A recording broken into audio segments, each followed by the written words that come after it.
Asante kwa neema yako. Asante.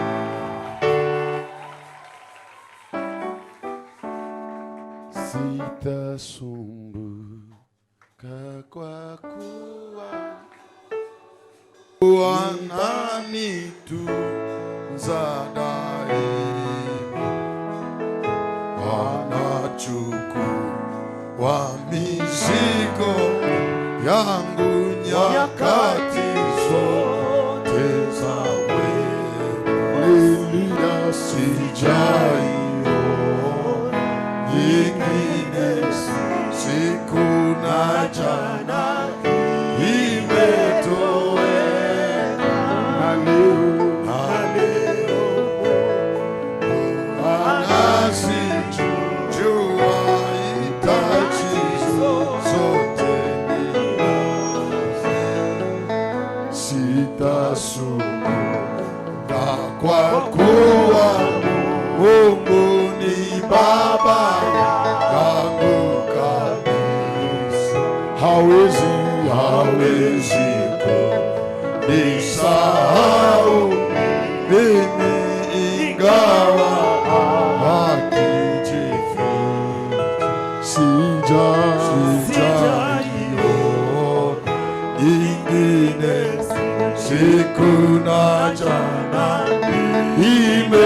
imetoweka, na leo Mungu anazijua hitaji zote ninazo. Sitasumbuka kwa kuwa Mungu anishibisha anipa yote yanifaayo kwa roho yangu na mwili. Sijaiona nyingine siku na jana imetoweka, na leo Mungu anazijua hitaji zote ninazo. Maua yote anayavika, na ndege wote wa anga wanapokea chakula chao pasipo shamba na sijaiona nyingine siku na jana imetoweka, na leo anazijua hitaji zote ninazo. Ninafurahi katika Bwana, na kama ndege naimba, najua kwamba nyakati zote babangu ananitunza. Sijaiona nyingine siku na jana imetoweka, na leo anazijua hitaji zote ninazo. Salimia jirani, mwambie sema saison. Mwambie lazima ngozi iondolewe kwa mti. Mwambie jirani, unaniona gisi niko? Unaniona gisi niko? Hii ngozi Yesu iko na imenya. Hii ngozi Yesu iko na imenya. Na identite mpya ndio itaanza onekana. Na identite mpya ndio. Mtu wa uzima shangilie tena Bwana.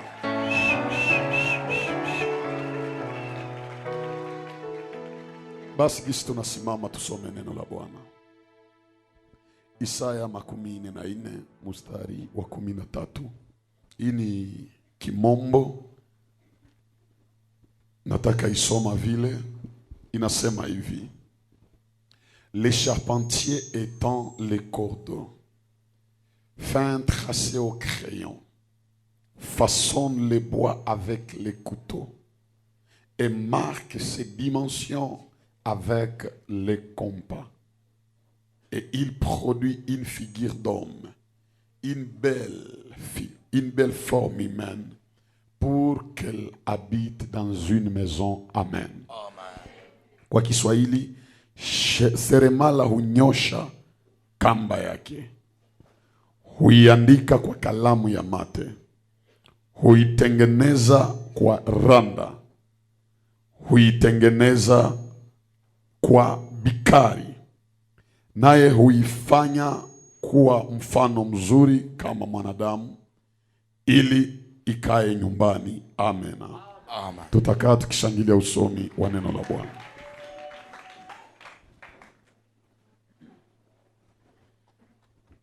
Asubuhi hii nataka niikalishe tayari.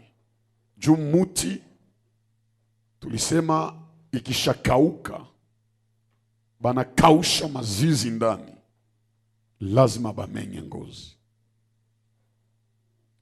Tuliona mazizi nje naacha muti ikuwe na kilo. Kama vile alisema mzee jana, ile mazizi ni ile zingine ma esprit za kutime. Kuko mtu juu shetani alishafunga maisha yake, aishaikalie. Yesu amemtosha mbali, lakini saa Yesu iko mpango ya kumfanyizia mema. Roho ya mazizi inaanza onekana ndani yake. Njoo ule mtu alishaonja utukufu ya Mungu, alishaomba, anaishi maisha ya utakaso, lakini saa yenye vya mzuri binataka fika, tabia moya hivi ya zamani inamureklame na inamurudisha tena nyuma. Njoo ule mtu mwenye akikutanana na mwenye angemsaidia, alafu ule mtu mwenye angemsaidia agundue kosa fulani kwa huyu, amwambie hii ni mubaya, mazizi nalamuka mweye. Njoo nasikia anasema utanifanya nini? Uko nani kwangu wewe? Mungu hawezi kukuinua bila kutumikisha mtu. Mungu hawezi kufikisha mbali bila kupitia njia ya mtu fulani. Hata Mungu ili atuokoe ilibidi avae picha ya mwili ya mwanadamu ili apate kutuokoa. Ilibidi apitie Maria ili okovu itufikie. Sasa ba mingi leo banateseka ni juu ile mazizi na kiaka lamuka wakati yenye hainge lamuka. Weka mkono yule useme, Baba, wakati vya mzuri vitakuwa nataka nifikie. Mazizi ikitaka simama mumie, ipotee mbali sana. Ile biburi vyenye siwezake kontrole bitoke mumie, unifungue na uniweke huru katika jina la Yesu Kristo. Bwana ifanye vile kwa maisha yako. Njoo ule dada mwenye Aisha teseka juu apate garson kumupenda, lakini siku anapata garson alisha panga vyote dote, ishakuwa mariage inakuwa ex mwana anatokea na dada naona ule ex njoo wa Valer kuzidia mwenye anataka fanya naye mariage. Mwi kazi ya Mungu tushaona vitu mingi sana. Mimi nishawaiona dada moya iko na mtumishi mzuri sana, mtumishi anampenda ule dada. Ukiona sura yake wewe peko naelewa tu vraiment Mungu alibandika huyu mtumishi huyu dada. Ule dada anakuwa nasema ule mtumishi haniingi yake maana yafikaki atapa. Watu wanakuwa naona huyu ndio maana nasema sasa ule hamuingi yake. Mbona ingekuwa mtumishi ndio angesema huyu haniingi yake tungeelewa. Hii sura vraiment. Unaona kwa sura zonaonaka chama mzee ni sura za agano la kale. Lakini sura zingine unaona hii ni agano jipya tena kule kuufunuo. Hasa sura ya muagano la kale. Je, kwa sema sasa ya muagano jipya haimuingi yake. Yesu atusaidie. Mazizi iko inatutoka ndani. Note bien. Saa ya kukausha muti kutosha ndani mazizi, habaiti yake mwatelie, banaianikaka nje. Na saa iko nayanikiwa nje, hakuna mwanaiangaikiaka. Mtu yote anaweza ona ile biko naikausha, hakuna matauliza bei yake, hakuna mwenye atasema ya mzuri hii, jua hakuna mzuri iko naonekana. Ile ni kipindi inafikiaka maisha ya kila mwanadamu mwenye iko na mpango na Mungu. Itafika wakati yenye watu wanakuonaka inakuwa sahaba kuonake. Unaweza fanya kitu hakuna mwanakiangaikia. Nipi amena nifungule kitu kidogo. Wakati yenye mtu iko expose muhali ya mubaya yenye hakuna mwanamwangaikia, hata afanye kia mzuri hawawezi musifie. Na kikionekana pali wakusifie inageuka vita kwako. Munakumbuka wakati samaki limezaka Yona? Munakumbuka? Munajua kama Yona aliombaka mtumbo ya samaki, nani mwenye alisikia maombi yake? Nazani samaki mumaizi ilionaka samaki ingine njoo iko nasema. Samaki kumbe uko samaki hizo zinaombaka. Haiko samaki njoo iko naomba. Ni Yona njoo iko naomba mtumbo ya samaki. Sasa Yona, vumilia wakati uko mtumbo ya samaki. Uombe basikusikie, ya maana Mungu akusikie. Itafika wakati hata ufeni ni watu hawatabiona. Kama Mungu iko na kuona, ile inatosha. Ndio maana ukikuja fasi size usikie juu watu wakuone, lakini ukuye juu Yesu yepeki njoo mwenye akuone. Bwana Yesu asifiwe. Patia Yesu makofi tena mazuri kwa ajili ya jambo hili. Mungu kama anataka kumheshimisha mtu wakati fulani, anaachaka watu wasimwangaiki. Na ukiona kimya ya Mungu maisha ya mtu, usiwazi ule mtu alifanya dhambi au usiwazi alilainiwa. Wakati ingine kimya ya Mungu ni kwa ajili ya kutuandalia mema. Mungu hakuwake wa kusema mingi, lakini anakuwaka wa kutenda sana. Amen. Sasa muti ilishakauka, lazima ingizwe sasa katika kibanda na waimenye ngozi. Kuimenya ngozi ya kwanza uandike. Zaidi ya ngozi ya umaskini gisi tulisema jana. Andiko wakati wanasema juu ya kumenya ngozi, njoo yenye kiroho tunaitaka au kibiblia kutairiwa. Sema na mie kutairiwa. Juu kutairi ilikuwa ni kutosha ngozi ya nje juu mwili ya ndani ianze onekana. Si tunajua sie wote vile banatairiaka surtout banaume. Merci.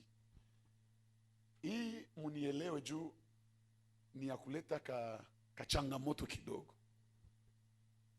Mungu aliumba Adamu. Adamu akaharibisha, akamkosea Mungu. Nikajiuliza juu ya nini Mungu anaweza umba mtu kwa mfano wake lakini mtu ashindwe. Nikanyamanza juu nilikuwa siyapata jibu. Akatumika na Kaini na Abeli. Kaini yeye juu ya wivu akaua Abeli. Na Abeli ndio Mungu alikuwa amependezwa naye. Mungu akalamusha Enoki. Saliona Enoki anatumika mzuri. Mungu akampeleka mbele ya wakati na Enoki hayamkosei. Mungu akaanza na Noa mission ya kuokoa familia yake na manyama. Noa akaiexecute. Lakini siku ya kutoka msafina, pali Noa aendeleshe, akapanda shamba ya mvinyo. Na akalewa, akavula mavazi. Mtoto wa Noa akakutana Noa havala. Kisha mtoto akienda bisema nje. Zamani tulikuwa nafunika zambi. Mtoto unawezi ona vya baba vile mosibiseme. Acha blagi. Mtoto anasemaka vyenye aliona kwa mzazi wake. Hauwezi kuwa baba unapigaka bibi yako munyumba na batoto banaonaka, kisha kule nje baulize batoto yako, baba yako anakamata mamako, batasema anapigaka mama. Manake kama unapenda batoto yako bakuseme mzuri, kwa nafanya vizuri vile bakwe naona, njoo vyenye baende sema kule nje. Na niseme apare batoto siye peke kusiye peke. Haiko tu aseme vya mubaya njoo tunasemaka. Ukifanya vya mzuri watu watabisema. Kwa hiyo na hakikisha kila kizuri njo kenye ukwe naonesha watu. Yenye ni ya mubaya ambia Mungu nisaidie hii pane sikwe naonekana na uiaranje juu isiki yake nipatisha haya mbele ya watu. Noa naye akashindwa. Nimrodi wakatokea, abo wakaharibisha kila kitu. Mpaka Mungu akasema finalma mwanadamu ndaishi naye haya. Mungu akachagula Abrahamu. Haiko Abrahamu njo alitafuta Mungu. Mungu njo alitafuta Abrahamu. Mwanadamu kutafuta Mungu ni mzuri, lakini ni mzuri zaidi Mungu njo atafute mtu. Juu Mungu akikutafuta manake anataka kutosha muhatari fulani. Naomba Mungu leo atoke juu mbinguni akie kutafuta, akutoshe mwile umaskini yenye nakusumbua, akutoshe mwile magonjwa yenye nakusumbua, akutoshe mwile utamaduni na mila ya jamaa, akutoshe mwile laana yenye balikubandikaka. Hatutamutafuta sana, ni kumutafuta ni mzuri juu tulisha kuya hapa, ni turu yake sasa naye akuye tutafuta aondoe mabaya kwa maisha yetu. Akamuita Abrahamu, akamwambia toka, na Abrahamu akaexecute. Ukiangalia bio ukihesabia maisha ya Abrahamu na ukifuatilia unisikia hapa mzuri. Abrahamu mwenye Mungu aliita alikuwa deserere wa nguvu sana. Abrahamu alikuwa na makosa moya za ajabu. Mpaka Abrahamu sasa Mungu anamuita anaenda na Lot, banaachana na Lot, Abrahamu akashuka Misri. Hii ni ujuzi kubwa nitawapatia leo. Sasa Abrahamu anashuka Misri. Banataingia, Abrahamu akaanza ongea na bibi yake Sara. Akamwambia sheri, unakuwa kiana sana. Bibi akasema merci sheri. Sasa huko tunaingia, banaweza niua juu ya buyana yako. Unajua tufe nini? Ngwani kukule yako la. Huko usiseme kama uko bibi yangu. Huko useme uko dada yangu. Saba tajuu uko dada yangu. Bakipenda bakubebe kwanza, meniwine juu yako. Sara na yase a vos ordres chef. Asa muniambie bibi na bwana banafika mwinchi ya watu bananza itana kaka. Bataweza kweli? Banaingia mwingine, banabakaribisha, jambo jinako nana, mie njo frere Abraham. Na we mie njo dada Sara. Mzee Abraham juni wa 75 kama anajiita frere. Huyu ni nani? Ase ni dada yangu. Na we nani? Kaka yangu. Ba Farao bakaona dada ni mrembo sana. Bakienda fikishia Farao habari. Farao na enjo na akasema muniletee kijakazi. Hii samwa hapa baambia kai. Na mimi naibaambia. Biblia ikisema kitu maana ni kweli. Mpaka kafika Farao akazini na Sara bibi ya Abraham. Soma Biblia Mwanzo 12. Uanzie mstari wa 7 kushuka mpaka kule mwisho. Utasikia hizi habari. Sasa muniambie, Sara Mungu alikuwa ishamwaidia atabeba mimba. Ahadi ya Mungu ingetimilika ile wakati yenye Sara na zini na Farao. Maana babake na Isaka ingekuwa Farao, si ba Kristo tungesemeaka wapi? Baba yetu wa imani akwe Farao mulozi.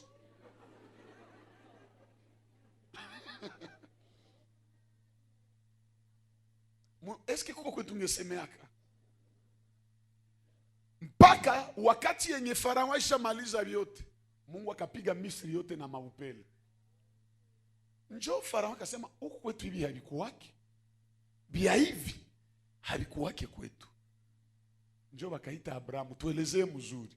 Njoo Abrahamu akasema hapana, niliona juu ya buyana yake, mnaweza niua mkijua ni bibi yangu. Njoo nikasema tukapatana naye ajifanye dada yangu. Farao akasema juu ya nini haukutuambia? Note bien, Farao hajue Mungu. Farao ni mpagani. Lakini akaogopa gusa bibi ya watu. Alimgusa juu alijua ni dada, hakumgusa juu anajua ni bibi. Maki angejua kama ni bibi, hangemgusaka. Sasa kama mpagani mwenye hana sheria ya Mungu, kuko vyenye anaweza jizuiza. Wewe mwenye unaombaka Mungu, haiko kila kitu ndio unapaswa fanya. Ujumbe ya hivi wa mingi hawaipendaki. Na waambia ukiokoka kuko vyenye haupashwe fanya. Haina haja bakwambie ni zambi. Kuko ingine haiko zambi, lakini haifai kwa Mkristo kuifanya. Nikia bahubiri hapa na kapitula, mtaniona hai. Nikuya hapa nishatia tilomi mwanaume, mtaniona hai. Kuko tu vyenye mwanaume hapaswe fanya kama anaokoka, kuko vyenye mwanamke hapaswe fanya kama anaokoka. Mtu mwenye anaokoka meme mtelefone yake, kuko wengine hata bakuandikia upaswe wajibia, juu ukibajibia unajizaraulisha. Ambia jirani usikuwa najibia kila message.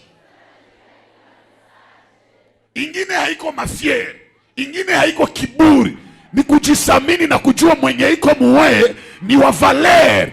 Hapana itika kila proposition yoyote ile. Dada yangu, hata kama wanakuitawa mafiere, kama ni garçon unaona haokoke, de hana vision, hata kusupe ae, fukuza ae mbali, mwambie hauko wa niveau yangu. Kuko mtu wakikuona naye wanakuzarau mara moya. Hii nawaambia kwa mtu kitembea naye, hata hamuko barafiki, bana bakamata foto. Leo hauwezi ona konsekanse yake. Mesiku unapanda, foto zinachomoka sasa. Unakosa utajiexpliquer ae. Kuko vitu kama umeokoka haupaswe lifanya. Hata haiko zambi. Munajua kama haiko zambi, mekuifanya inavunja wengine moyo. Kuifanya inawarudisha watu nyuma. Kuifanya inawashangaza watu. Biblia nasema aseme usikuwe sije ya skandal. Maana usikuwe chanzo ya kuleta kikwazo. Maana unaweza kuwa haukufanya zambi, mekenyo umefanya kinakwaza pamoja. Haujui kama uko kenyo kifanya kinavunja mtu mwana hata ombaka tena. Kuko tu maneno ya haiwezi toka mkinywa ya mtu mwanaokoka. Atona sirika huko vya hauwezi tukanana. Kila kitu na jina yake, kila kitu ke Mungu aliumba kumwili kiko na jina. Tunajua kiko na jina mekoko vyenye haupaswe tosha mkinywa yako. Hii kinywa yako, Biblia nasema mwili yetu ni hekalu ya nani? Hasa muhekalu mnapasha toka kia uchafu. Lazima mtoki kia mzuri. Kama mlikuwa hamjue muhekalu, parfum zilikuwa natoka mule. Wakati wanaweka uvumba ni marashi mazuri sana. Wakati wanachoma nyama, mshasikia harufu ya nyama mubaya kama iko nachomewa. Nasikia ile moshi ya nyama vile inapanda, inaleta hamu. Maana ifobia unakuwa nasema kila mtu anakutamani. Ukisema kila mtu anakuambia nasema wakunifanya sawa huyu. Lakini kwa Kristo hapa hakuna mwana anayesema sasa wakunifanya sawa, bali wakunifanya sawa ule omwe haki wananikutanisha na wakidunia. Siko hapa nakuwapi? Ase pali ya kunipatia huyu mwanaume omwe nipate tena mpagani. Mina katala uokoke kisha watu bakwe nasema omwe wapagani pali ya we. Lazima mwenye ameokoka akwe distinction mkizazi yake. Farao akapatia Abrahamu vyote. Sikia vyenye bakaambia Abrahamu. Juu basi Farao akamwambia haungetuambia, ungetuambia mbele hatungefanya hivi. Mimi nilimkamata sagisi mwanaume anakamata bibi. Mnaelewa sasa kwenye Biblia naharibisha pale. Maana nimejua na retard. Ungeniambia mbele singefanya nilifanya. Lakini nilimkamata sagisi mwanaume anapaswa kamata mwanamke. Njoo akasema juu ya ile tendo kamata, njoo bakapatia Abrahamu mapunda, bakampatia dhahabu na bakampatia watumishi na bajakazi. Manake bakamdedomaje juu walijua bibi yake. Sasa uniambie Abrahamu sasa atakuwa munisikie bien kwa mimi nataka peleka mbali sana, nibambia nataka patia ujuzi ya nguvu sana. Hii yote kwa fanyika maisha ya Abrahamu ni jua alikuwa hayatairiwa. Maana alama za mtu mwe hayatairiwa zinamsukumaka apoteze meme vya maana juu ya vyenye havina maana. Sara ni bibi ya nani? Eske mnajua kama Biblia inasema anayepata mke anapata kitu chema. Na huko verse nyingine nasema aseme mwanamke mwenye akili ni taji. Taji wanaivalisha nani? Nani mwanavala taji? Manake Abrahamu saiko na Sara alikuwa mfalme. Mesana pana Sara amepana taji ya ufalme wake. Sasa anapoteza ufalme juu ya vitu vya havina maana. Kila kitu kenye shetani atakupropose hakitalinganishwaka na kia maana kenye Mungu alikupatia. Kwa hii kuwa na katala maproposition zingine. Dada yangu, omwa ukose nguo, omwa ukose mafuta, lakini uchunge mwili yako. Ile mwili siku Mungu atakuletea mwanaume wa maisha yako, utakuwa fierte ya jamaa yako. Bwana Yesu asifiwe. Kwa hii Abrahamu wakampatia na bajakazi, wakarudia kwao. Sasa Abrahamu wanarudi. Mubale bajakazi ndio kulikuwa waeva, Agari alikuwa ndani.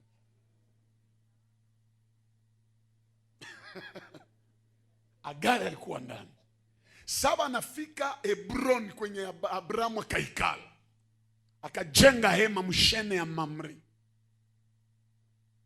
Ikafika wakati mwa Sara naye vya kwabo binamupanda. Akakumbuka kameme Abrahamu alinipanaka kuba Misri. Ifo na mimi mupase ku Misri mwingine. Tulipane tukue 1-1. Sijui kama unanielewa. Abrahamu alinipanaka kuba Misri. Na humu munyumba tuko na Misri mumoya ajiri ya Agari. Acha nimupase ya tukue 1-1. Njoo akamwambia bwana wangu, akamutapa bien. Mwanamke akitata hapa mwanaume sana elewa kwa kianata muiba. Ukiona tu mwanamke frère, ukiona dada hakuite sheri na mnapenda naye ile siku masheri, oui chef, wenjo boss, wenjo chef wangu, wenjo vyote. Elewa nyuma ya ile kutakuwa hitaji. Lakini si wanaume tunapenda vile. Usikuwa chunga tu wenjo watape dada na we mutape jo atoshe yake. Yesu naye sasa tunamtapaka, anamiminaka utukufu, anamiminaka baraka, anamiminaka kila kizuri. Hasa Saraka tapa Abrahamu mwali ambaka ambia mzee, unaona tuko na zeeka. Na Mungu alituambia kweli tutazalana wewe. Mimi naona vya Mungu vinakuwa vya kukawia. Tufanye njia ya mfupi. Hapa huko kijakazi. Agari si anaweza kusaidia. Abrahamu naye akasema vraiment ni idea bien. Idea bien. Abrahamu bakaingia muhema. Bia bakuwa bikafanyika. Sasa inamalizika, mimbe kaingia. Sasa Abrahamu hakujua tendo yenye amefanya kujibia haja ya Sara. Abrahamu omwe abo saba alienda Misri, habakukuwa batumwa. Me huyu Agari sana ingia munyumba ya Abrahamu, juba alimupatiaka Abrahamu sa vile esclave. Make Abrahamu ni chef, Agari ni esclave. Me hata kama ni mtumwa, anarepresente ba Egyptien. Sasa saa yenye mwenye anakomala, mwenye ni chef, anazini na mtumwa mu Misri, kukakuwa transfere ya vitu. Munantani elewa. Njoko nilikuwa sema nilikuwa bapele. Abrahamu akauzisha ba Misri kupitia kuzini na Agari. Akabauzisha kutawala. Na Agari naye akapatia Abrahamu utumwa. Bikabakia vile.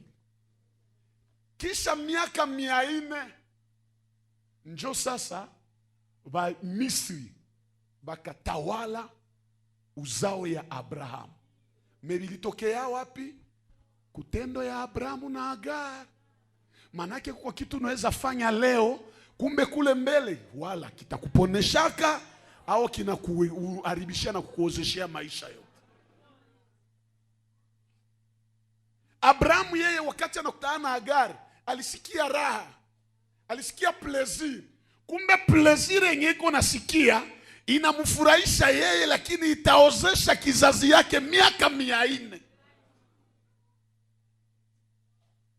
Hii yote ni jua alikuwa hayatairiwa. Ismaeli akazali, munipe amena niwapatie vitu hapa. Apandacho mtu atafanya nini? Mzee, nasikia leo hii ujuzi itatembea. Anaeneza miaka 14. Mnajua kama walitairi Ismaili na iko na miaka 13.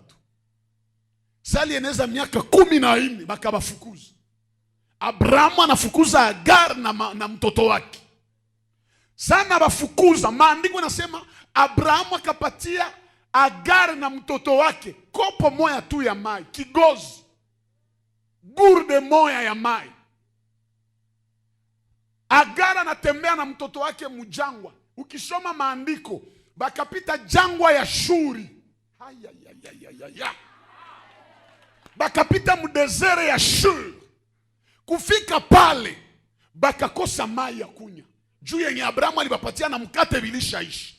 Mtoto Ismaili anataka kufa na kiu. Agar na anataka kufa na kiu. Agar akasema, sitaweza vumilia kuona vile mtoto wangu iko na kufa. Agar akakamata mtoto, akamtia yulu ya kijiti. Sana mtia plito chini ya kijiti. Agar akaenda mbali kidogo. Asebe bote wawili, babu, mtoto na mama, bakakuwa biko nalia. Mungu hakusikia machozi ya mama. Mungu akasikia machozi ya mtoto.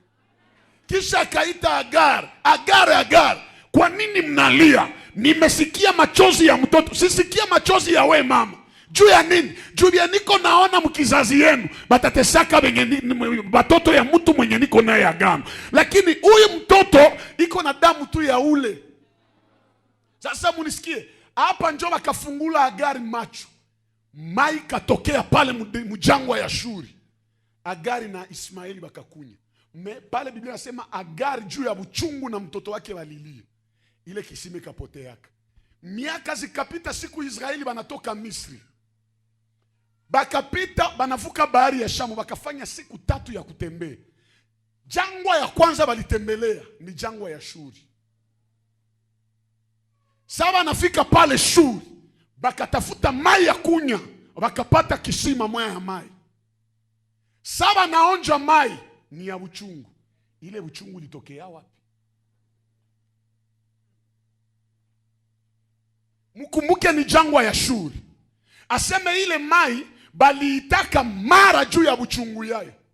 Mkumbuke uchungu kama lingia mu ile mai pale ni juu Agar na Ismaili balipita pale bakalilia pale bakaacha uchungu juu ya vyenye Abrahamu alibafanyiziaka. Sasa beba nakuya vuna hii ni uzao ya Ibrahimu. Manake kwa vyenye siye bazazi tunaweza fanya kama ni vya mubaya, batoto yetu banakia bivuna. Mungu akusaidie usikuwe nafanya mabaya.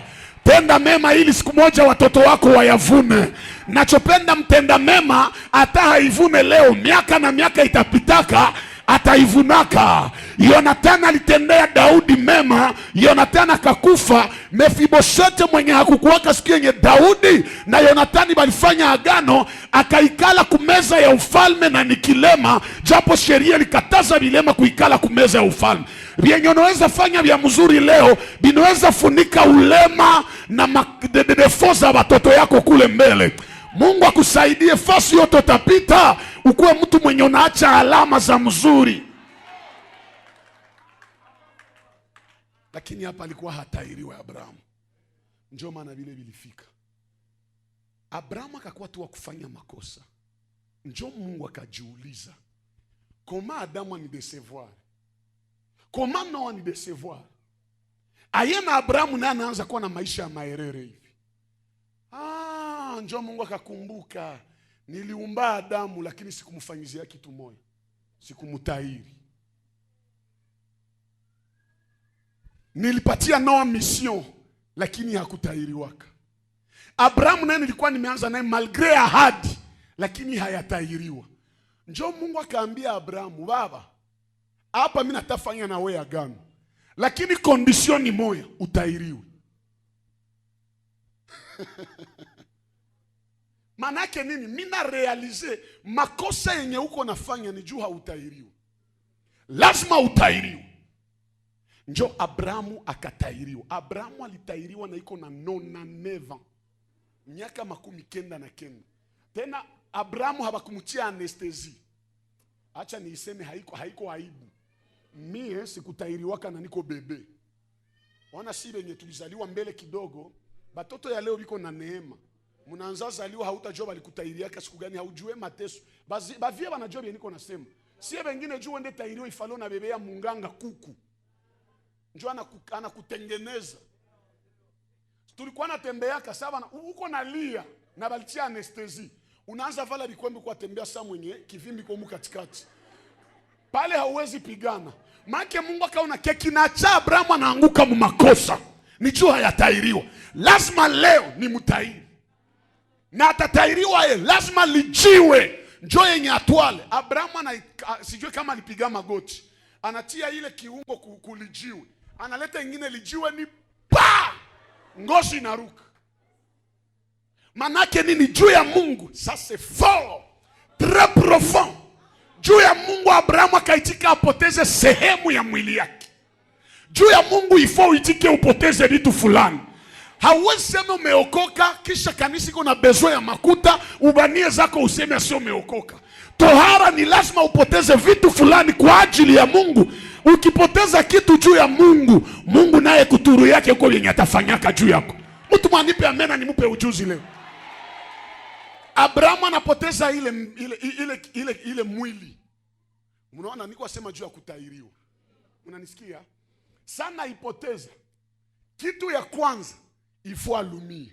Kila mwenye aliokoka na kuwaka na kovu ya wokovu. Hauwezi niambia umeokoka na hauna kinye Mungu alikwambiaka uache kikakuluma kuroho. Inaluma lakini unasema juu yako Yesu ninaiacha. Paka Paulo anaenda mbali anasema yale yote niliona kuwa faida kwangu leo nayaona kuwa mavi juu ya Yesu. Bemwalizo yaka boîte de nuit. Mudundo ya mule inakuwa utamu sana. Mejuu ya Yesu unaacha mudundo. Kuko bora mwe mevuma ku TikTok banatia banachanga amo vya kidunia na vya Mungu.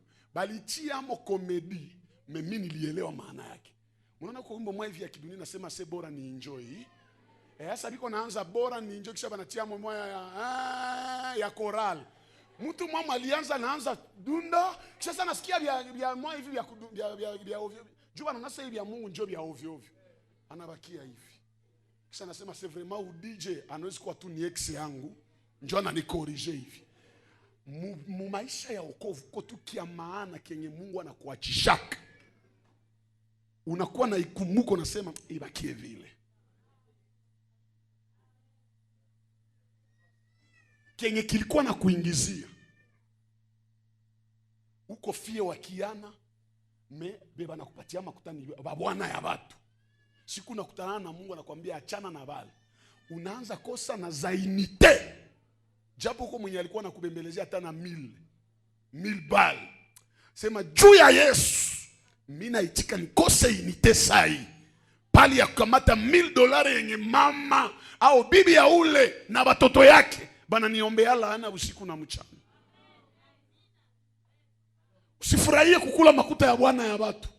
Juu watoto ya ule baba habakuombe yake mzuri. Kama we juu yako njoo bale liko na kosa kusoma, bana kosa ikala mzuri. Machozi ya bale watoto itageuka kama mipanga na fimbo kwako. Kwa hiyo kwa vingine juu ya Yesu tunaviacha ili siku moja Yesu atupatie vyetu vyenye havina lawama. Mungu akupatie baraka yenye haina lawama juu yake. Hata kama watu watasema ni mafiere ni madawa mafuru, bora tu nijue hii chemchemu ni Mungu ndiye amenipatia nayo. Sije kama leo niko nafundisha. Sasa juu niende ikalisha vitu bien. Mwenye anatairiwa lazima tuoneshe hivi vitu hivi. Kitu ya kwanza, mtu mwametairiwa kuvala yake na badilikaka. Mwanatairiwa hawezi vala nguo yenye na mubana. Anavala nguo inaacha mwili juu, anajua kidogo na kidogo atatoneshewa. Na nikisema nguo muulimwengu wa roho ni picha ya tabia. Manake mwenye ameokoka kuko tabia za mbaya zenye anapaswa aje. Hauwezi kia mkanisa kisha natuvalia kameme. Tuache ongea honi. Hata tuko na roho, tuko na mwili. Mimi nasema kweli. Hata tuko tunajazwa roho, tunavala mwili. Dada, Mungu amekuumba mrembo. Kisha unavala nguo ya hapa hivi. Unapenda watumishi bawaze nini? Usione raha kukuya vile mtumishi akuwa instable kumazabao. Mungu atakia kukarabati. Juu yenye mtumishi angetumika jua saidie watu, anakuwa destabilize juu iko nona yenye hangeona.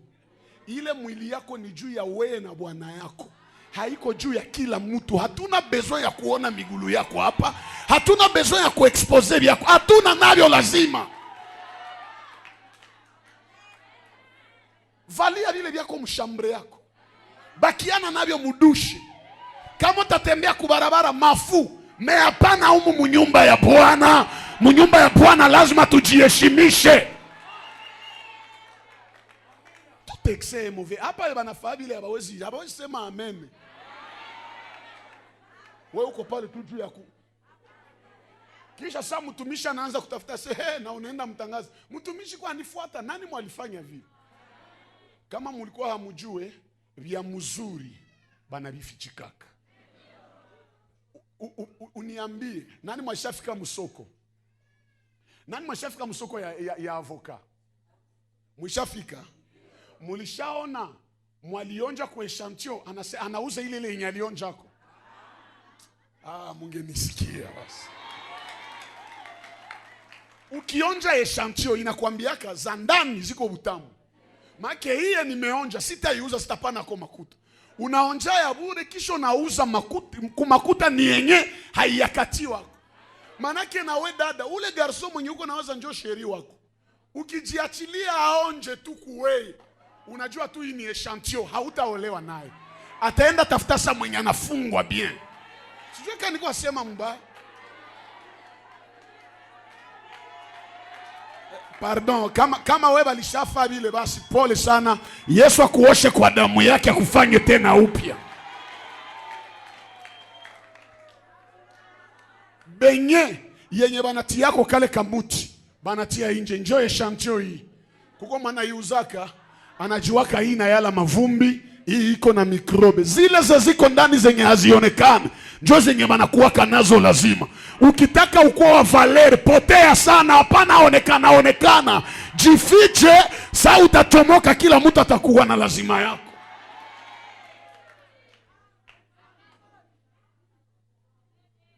Ilfo mwenye anatairiwa sitembea en desordre.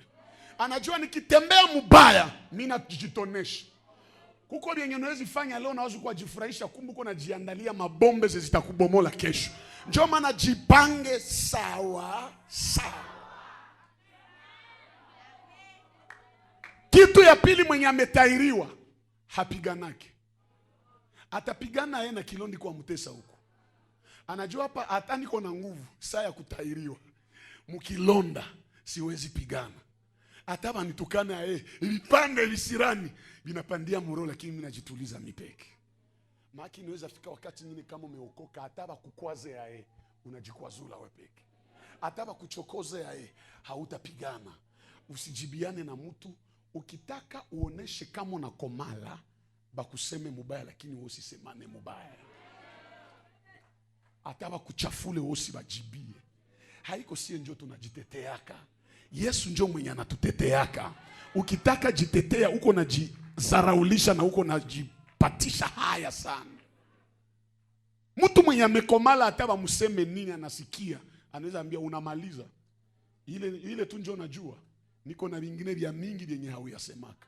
Fulani na alisema hivi na hivi na hivi, lakini mpaka leo niko mzima. Kukusema haikupunguzie kitu.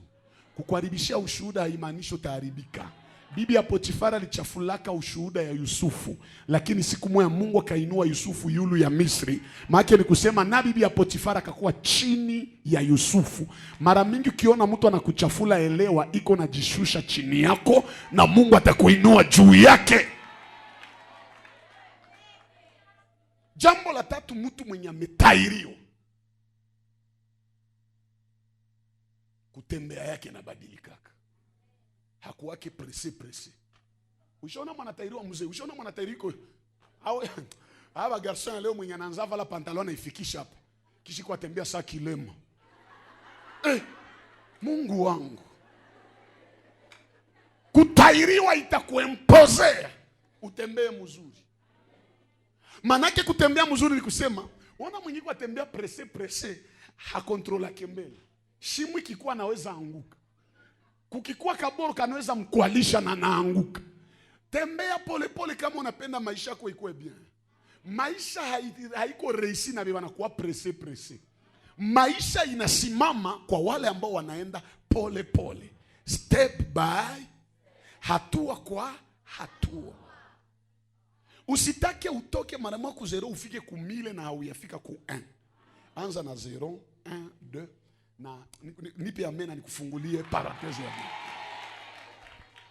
Hata bakuite 0, baambie balete zingine ma 0. Ungejua ufunuo ungesema amena sana. Generation 0. Wewe uko bure njo 0. Uko sufuri ni 0. Mulete za mingi sana, hautafanya kitu. 0 hata zikuwe 10, kama hakuna kitu nyuma au mbele haikuwe na valeur. Lakini ukinipatia 0 10, kisha nikuwa na Yesu mwenye ni number 1, Yesu asiingie nyuma ya 0, aingie tu mbele ya 0, valeur ya 0 inabadilika. 0 moya ukitia 1 mbele ya 0 ni combien? Ukitia 1 mbele ya 0 mbili ni combien? Ukitia 1 mbele ya 0 tatu ni combien? Manake watu wakikwambia huko 0 bambie merci, zikuwe za mingi saa Yesu ataingia mbele, valere yako inaongezeka. Mwenye anatupatia valeur ni Yesu. Haiko dunia ndio anatupatia valeur. Haiko myomba ndio anatupatia samani. Haiko zile nyumba za baba, lakini Yesu ndani yetu anatupatia valeur. Kwa hiyo tusikue presse. Twende pole pole. Yesu yeye pekee atatufikisha kwenye anataka tuende. Bwana Yesu asifiwe. Na kitu ya ine ya tohara, mwenye anatairiwa hakuwake wa kuhangaika. Anakuwa wa kutulia fasi moja. Jo anajua hii kilonda nikihangaika inaweza pata mikrobe. Nikienda mimi naweza jilumiza na kinakawia pona. Kumbe umweni ikale fasi moja. Ukitaka uende mbali na Mungu, tulia fasi moja. Butembo huko makanisa mingi, Butembo huko maministere mingi. Haiko kubure njo Mungu alikuleta kwa MCPM. Tulia hapa, bakia hapa, Mungu hapa anatenda. Kuna siku ataheshimisha maisha yako. Acha waya utakutana na wajambazi huku nje. Ule mtu kama bamwizi balimupigaka sana toka Yerusalema nenda Yeriko. Nijua alitoka Yerusalema, maana ya Yerusalema ni muji wa amani. Maana ya Yeriko ni muji wa mingazi. Anaenda kuma mingazi anaacha salama. Katikati ya njia kakutana na babandi. Sasa uko natoka, haiko kila mtumishi mwenye iko na Biblia njoo iko na Mungu. Kuko wenye iko na Biblia lakini ni bakamikazi. Unajua kamikaze? Unajua kamikaze? Ni babandi. Maki anaweza jiua na nakuua. Mwenye anaweza itika kufe wengi atahurumia. Ambia jirani tulia hapa. Mungu anasikia maombi yako hapa. Haina maana uende kwa mtumishi moto, sijui kwa mtumishi mulima, kwa mtumishi ile majina yenu mnajua. Bakia hapa, Mungu mzima iko hapa. Angala anaweza badilisha maisha. Lazima wamenye nini? Njoo kufanya nini? Kuitairi. Njoo maana Paulo anasema kama Israeli walikuwa natairiwa kimwili, si leo tohara yetu ni ya roho. Manake leo haiko tu wanaume njoo wanaweza tairiwa. Na wanaume na wanamke sie wote mkiroho tunapashwa tairiwa.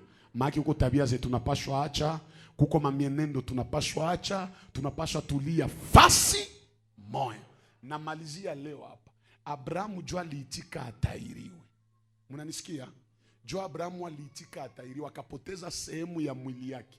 Mungu hawezi kuempoze kitu kenye yeye hata weza kafanya. Mungu hawezi kushurutisha kitu ambacho hawezi kifanya kwa maisha yako. Abrahamu jua alipoteza ngozi ya mwili yake. Mungu naye mjina yake sali badilisha jina Abrahamu. Mungu jina yake Yawe inakuwaka YHWH. Eske munajua kama sa Mungu alibadilisha jina Abraham, alitwalaka tu hash ndio akatiamu jina Abraham? Mulikuwa hamjue? Kama tunamuita Abraham ni juu ya kuifinyolebye. Sa Mungu alimpatia jina alikuwa Abraham, Mungu akaongeza amo hash. Ndio alikuwa anamuita Abraham. Tuko pamoja?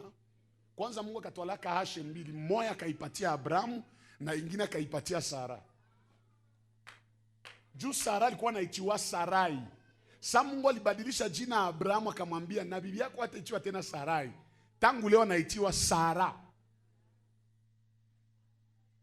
Juu Mungu akikubadilisha lazima abadilishe na mazingira yako. Unachokifanyizia Mungu kuko siku naye atakufanyizia kanaki. Amen.